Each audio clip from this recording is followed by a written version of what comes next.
Hey guys, Rev City here. I guess this is my episode 2 motovlog. I couldn't really think of anything to talk about, so I guess I'll just go into a little bit of my history, I guess, and just jump back and forth on whatever I come up with saying. So, as I was saying in my other video, I took the STARS course, and I guess that's a good point to start on. This is just to anybody that is gonna get into riding. I know in California they call it the MSF, or anywhere else really. Idaho has the STARS course. It's, you know, practically the equivalent of it. I would definitely recommend taking it. For one, it's just really, it gives you so many things that you're gonna use on the road. I know for me, my confidence on curving and leaning went really high. Like I can take curves really good now. Not the best, but a lot better than when I was just, you know, starting out by myself. You know, I didn't have any experience riding, so I didn't really get, you know, how to turn the motorcycle with the momentum of your body as well. So I didn't get that. Like, I didn't understand that. Another thing that a lot of people don't get, and this is one of the questions I get asked by some of my friends and stuff, is what's counter steering? So, I mean, I'm not gonna go too much into the subject because I don't know how to really teach it, but counter steering is when you kind of push forward and you're gonna go the opposite way of where you want to go. And it sounds really weird. Like, I know when we were in the course, a lot of people's heads were like, what are you talking about? And that's how mine was too. Like, you don't really understand it, but you're gonna do it without even noticing that you're gonna do it. Like, that's how you avoid potholes and avoid, you know, oncoming stuff. That's how you swerve, is when you use counter steering. And it's pretty basic to learn. It's not too much to it. Another thing they taught us there in the STARS course was just, you know, always move your head. So I know like target fixation was one thing. So like, if you're looking at something, you're more likely to go into what you're going, like where you're looking at. So I know when it came to like turning on curves and stuff like that, like you want to look where you're gonna go, because where you look is where the bike goes. So that's an important lesson there too. Also, I guess the main reason why I took the STARS course was, one, it helps with your insurance rate, I know that, but two, it was just something I recommend for new riders and experienced riders. I know they have more experienced classes in that, but for new riders, I mean, it's a good step towards the right direction on like how to drive your motorcycle. And like,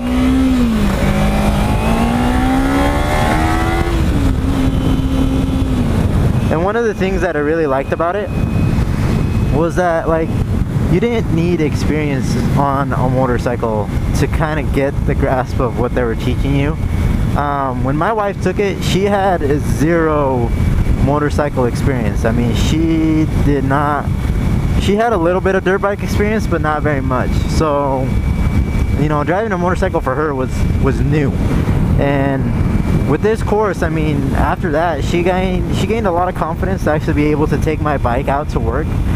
And I mean, she's pretty good at it. I mean, she's getting really, really good at it. Doesn't even need my help when it comes to asking questions about it, because she's just learning on the go. And I guess that's one thing about, like, when you get started, you don't really know, like, you don't really know what you're doing. Well, for me, I mean, I didn't really grasp how to switch gears and stuff, but I think with the STARS course, it's a great way to learn. And then after that, I mean, you're set. I mean, once you learn the principles of motorcycle riding, you're good to go. That brings me up to another topic, I guess, when it comes to what bike you should start on. So I know that's always, you know, there's different views from different motovloggers on what bike you should start with. for me, I was always gonna start with the 300. I mean, I always, for me it was just a no-brainer to start on 300. That way, if my wife wants to take over the bike, she can, or if like one of my nephews or whoever in my family wants to start riding a bike, they can. But now knowing that, I guess there's two types of people when it comes to motorcycle riding. I guess there's a lot of categories, but the way I see it is, you're either, how should I word this? You either know what you're gonna start doing, or you're really not slow learner, but you're either a fast learner or a slow learner. So what I mean by that is, like, once I started driving a motorcycle to work and just going, routine daily, just going back and forth to work, I got pretty good at knowing what was going to happen. Like, if I wanted to swerve this way, I knew what to do, and if I wanted to go back this way, I knew what to do. So I got pretty good. But my wife, it was just something, like, I'm not saying she's a slow learner, because she picked it up like really, really quick afterwards. But for her, it was a lot more hands-on. So when we were talking about stuff like in the classroom, she was kind of like she didn't grasp it. But once she got on the motorcycle and like you showed her like, hey, this is how you do that, and then she's like, oh, like, that's what I mean, is like there's gonna be different types of people, and the way you learn too. Like, my wife still is a little hesitant when she takes a corner. Well, I'm like, I want to almost put my knee on the ground, but I don't, because I'm not at that level yet. So just different way that people learn how to ride a bike. Also, when it comes to the bike itself, I would recommend starting, and I guess this is preference, but if you have some riding experience and if you're a quick learner and can grasp it, I would recommend starting on a 600 or a 700. If you have very, limited experience when it comes to motorcycle, I would recommend going with the 300 or a 250, just so you can learn, and then if you want to upgrade, it's fine. I know for me, I'm going to be sticking with my 300 for a little while, just because it's a great commuter. I mean, I'm getting about like 50 miles to the gallon with this thing. Like, it's awesome. Less than like $20 I've spent on gas altogether. And like I said, it's preference on what you want to start with. I know now, like, how I said I was a quick learner and I learned how to do all this. I should have probably gone for like a 700. The one I'm aiming for a couple years. I probably won't get it till maybe another 2 years. But the one bike that I actually should have gotten was the Yamaha FZ07. Now, what I mean by that is, I haven't test driven it or anything, but I've looked it up and known, and I've seen it in person and kind of got like a feel for it. It's a great beginner bike. I can actually say that. I know a lot of the topic is don't get a 600, don't start on that, you're gonna have too much power and stuff. But if the learning curve for you, or the learning curve for you is pretty good, I would say start with the 600 or 700, because you can learn and grasp the power. So, I mean, you're not gonna, pop wheelies and stuff unless you really want to, but, it's gonna be a good beginner bike. And like I said, if I would have known, and this is where I go and say, I should have done more research on my bike.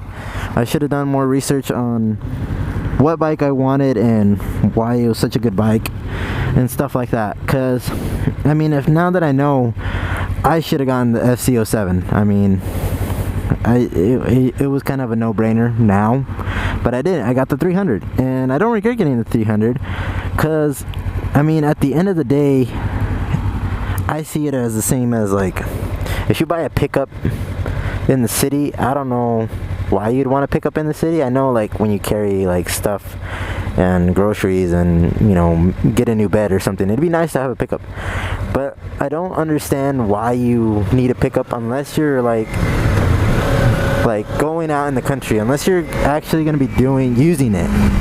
So I feel the same way about like I feel like a 700 is perfect, but I also feel like you're never gonna really you know, be able to hit balls to the wall, you know, with that bike. Like on my 300, I can rev it up and just rev and just freaking punch it, and it's gonna be fine. Like I'm gonna hit a limit with the 300. With the 600 and the 700, you're never gonna get to hit that limit, I think.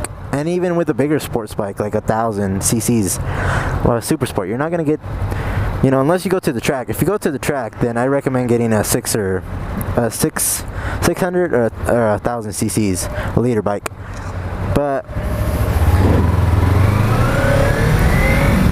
you know, as far as it goes for bikes like, you know, like 300 and stuff, I think they're perfect for just commuting to work, you know, back and forth, and just enjoying it. Because this 300, it's so easy to maneuver. It's on the curves and everything you're doing. It's just super easy. It's lightweight. I mean, and like I said, it kind of depends on where you live too. If you got a long commute, like, you know, from, I don't know, let's just say from Caldwell all the way to like Boise. If you have that long a commute, I'd recommend getting a 600 because you're gonna need that power on the highway. The 300 might do it, but you just be a lot better off with the 600. I know when I've taken my 300 out on the highway, it's the wind blows me around a little bit, but nothing too bad. Like it doesn't, you know, push me to the side unless it's windy that day. Then it does. But I know that the 300 is pretty good on the highway. So I guess like when you're looking into getting a bike, I guess one of the things you should look at is like where you live, what you're gonna use it for, and your experience level. So I mean, I know that, you know, this is kind of going out for those new riders, because I know a lot of the experienced riders, they don't mind having a 600 for the city, even if they're going like on a 10-mile commute, like, you know. And that's the same way with me, because I want to build up to actually be able to buy the Yamaha FC07, because I mean, I have freaking fallen in love with that bike too. Like I want it, but I don't know if I should get it next year or if I should wait, but I'm probably gonna wait until I can pay it in full. And I don't know, because I don't know what to do with this 300 after that. Because if I get the FC07, I don't know if I want my wife to just have it, because she was thinking about getting an R3.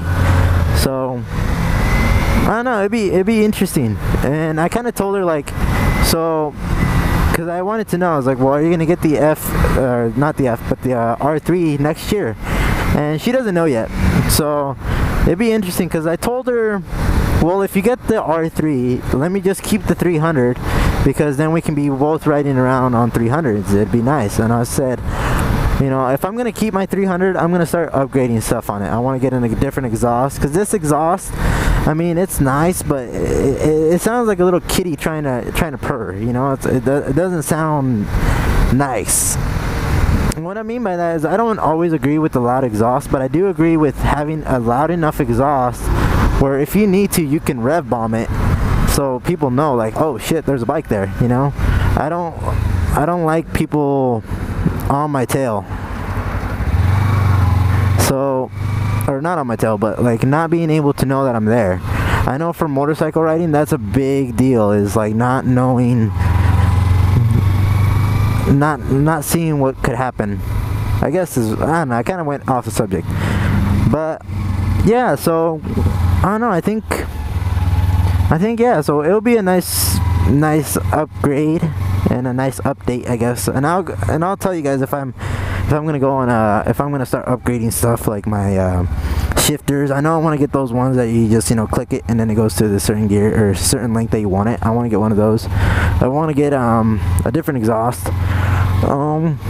I don't have too much on what I want to do, but I know that if she gets the R3, I'm definitely gonna start upgrading. If she doesn't get the R3 and just wants to keep this one, then I'll probably still do the upgrades, because, you know, she'll have a nice bike, and then I can get the FC07. So I guess that's just my advice for all those new riders out there. Consider what you're gonna get. I know I jumped kind of back and forth on the subject, and I'm sorry about that. It's just I'm still getting new to the YouTube and motovlog, so it kind of takes me a little bit, but once I get going, I think it should be good. other than that, thank you guys for watching and, watching the whole episode. So, Rev City out.